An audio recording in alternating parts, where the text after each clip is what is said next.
Bonsoir, ce soir c'est le grand jour, le jour de la vidéo de marathon de Paris, après 10 ans de Parkinson à l'âge de 50 ans. C'est un projet qui date de 2 ans déjà. C'est la vidéo pour laquelle j'ai créé cette chaîne.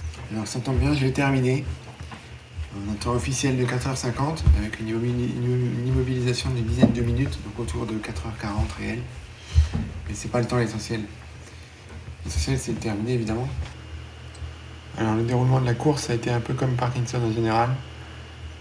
C'est-à-dire très compliqué. Au final, la réussite est quand même possible. Et en fait, Parkinson nous impose presque aucune barrière ou limite fixe. Il vous rajoute beaucoup de difficultés, mais vous pourrez y arriver quand même. Pourquoi je tenais à faire cette vidéo? Alors, pas pour vous vendre des livres, pour vous faire croire que j'ai vaincu Parkinson, mais pour montrer ce qu'on peut faire à 50 ans, après 10 ans de Parkinson, donc à la fin de ce qu'on appelle la période de lune de miel. Puisque quand on découvre qu'on a Parkinson, on va vous rassurer en vous disant que pendant 7 à 10 ans, tout va bien se passer. Vous allez pouvoir mener une vie normale.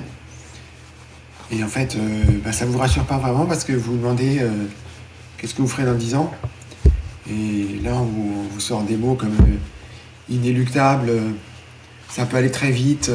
J'avais aussi reçu un dossier MDPH qui est resté 7 ans sur mon bureau d'ailleurs. En fait, quand vous apprenez la nouvelle, on vous enfonce sans doute involontairement parce que le stress augmente Parkinson et évidemment quand on vous dit que ça va très bien aller pendant 7 à 10 ans, ça vous stresse. Donc, dans les premiers mois après la nouvelle, en fait, vous vous enfoncez. Et c'est pour ça que ça peut aller très vite. Justement, c'est une parole auto-réalisatrice. Évidemment que Parkinson peut aller très vite si on vous stresse. Donc la réalité, c'est qu'au bout de 10 ans, on va encore faire des choses, la preuve. Mais leur donner de l'espoir, c'est très bien. Mais alors je ne prétends pas que, parce que moi j'ai pu le faire, tout le monde peut le faire. D'ailleurs j'ai eu des difficultés, pour ceux que ça intéresse, je ferai une vidéo pour raconter justement le déroulement de la course. Je pense pas que ça intéresse tout le monde. Mais je vais vous avouer quelque chose, j'ai triché. J'ai pas triché sur le marathon, mais j'ai triché avec la maladie. La perspective de suivre un traitement qui ne pouvait qu'accompagner ma chute ne m'a pas enchanté. J'ai testé beaucoup de choses, j'ai lu tous les livres qui promettaient de guérir Parkinson. Ils ont sans doute guéri le compte en banque de leur auteur, mais moi ça m'a pas guéri. Donc je vais pas moi non plus prétendre avoir guéri Parkinson. C'est pas vrai du tout. J'ai toujours Parkinson, mais je le gère, je vis avec. Il y a 10 ans, on m'a annoncé Parkinson. J'ai commencé le traitement 3 ans après. Après un premier essai désastreux de marathon que j'ai fini en 5h30, mais sans médicaments, et qui m'a vraiment qui m'a fatigué au-delà de ce qui est imaginable. Suite à quoi j'ai dû passer à un traitement classique, Vasoil-Dopa. Alors il y a 7 ans, j'étais à 300 mg par jour. Et aujourd'hui, je suis passé à 400 mg par jour. Je suis relativement stable depuis quelques années. Et donc mon secret, c'est la vitamine B1 à haute dose. Traitement effectué par le docteur Cosentini au départ sur ses patients dans sa clinique en Italie. Malheureusement, il est décédé depuis. Et des milliers de Parkinsoniens l'utilisent quotidiennement dans le monde. Mais personne n'ose le dire. Beaucoup n'osent même pas en parler à leur neurologue. Parce que c'est pas un traitement mainstream. Moi-même, je n'y ai pas cru au début. J'ai fait un premier test il y a 6 ans, 2020, qui a échoué. Parce que c'est pas un traitement très simple. Parce que c'est un peu compliqué de trouver la dose optimale pour vous. Ce qui est sans doute une des raisons pour lesquelles le traitement est un peu sous-utilisé et pas prescrit universellement. L'autre raison avancée en général, c'est que on ne peut pas distinguer l'effet du médicament d'un placebo, parce qu'il n'y a pas eu d'études en double aveugle à grande échelle dessus. Mais c'est un argument complètement débile. Parce qu'on va vous proposer des traitements qui ont eu ce fameux test en double aveugle avec placebo, mais qui n'ont obtenu que 3 ou 4% d'amélioration. Donc ça, on va vous dire que c'est un traitement efficace, alors qu'un traitement sur lequel des centaines de témoignages montrent des améliorations de 40-50% ou plus, mais sans double aveugle, on va vous dire que c'est pas certain. Une autre raison pour laquelle le traitement par la vitamine B1 à haute dose est confidentiel, c'est qu'évidemment, ça ne rapporte rien à personne, puisque c'est un produit grand public et qui n'a pas de licence, de brevet de production. Donc ça ne rapportera rien à personne en cas de commercialisation. Et donc personne n'a intérêt à financer un essai très cher à grande échelle sur ce produit.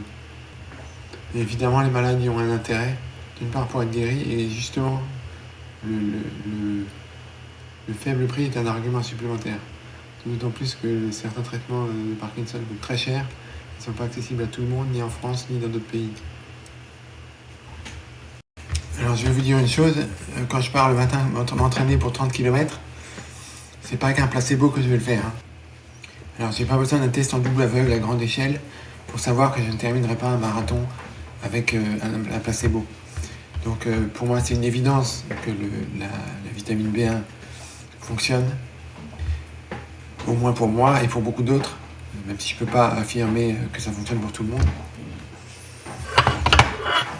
Donc cette médaille, je la dédie au docteur Costantini et à Daphne Bryan, qui est l'auteur de ce livre.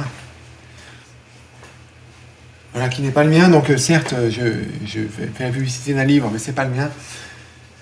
C'est un livre qui regroupe des témoignages de patients parkinsoniens ayant utilisé la vitamine B1 et qui explique un peu comment trouver son dosage optimal. Et les bénéfices de ce livre sont reversés à un fonds pour la réalisation d'une recherche justement double aveugle sur l'efficacité de la vitamine B1. Je suis obligé tout de même de dire que la vitamine B1 n'est pas la seule explication de ma bonne forme ou disons de Parkinson.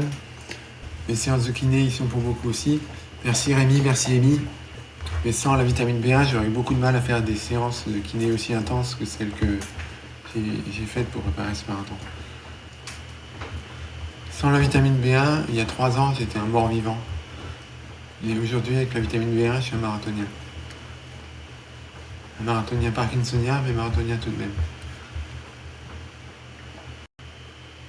Une précision tout de même, je n'ai pas fait cette vidéo pour vous encourager à courir un marathon si vous avez une maladie grave.